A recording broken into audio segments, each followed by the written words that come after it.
Hey everyone, welcome back to our channel. Want to use Gcash for your TikTok shop purchases?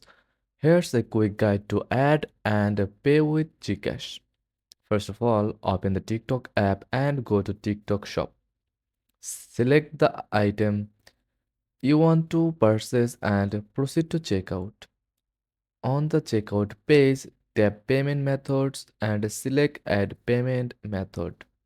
From the list of options, choose Gcash.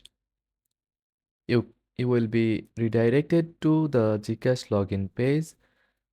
Log in to your Gcash account by entering your mobile number and the one-time PIN sent to your phone.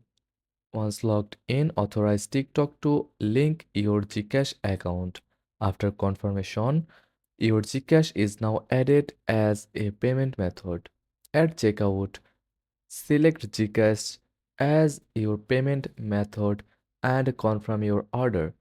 You will be redirected to Gcash to finalize the payment. And that's it. You have successfully paid with Gcash on TikTok Shop.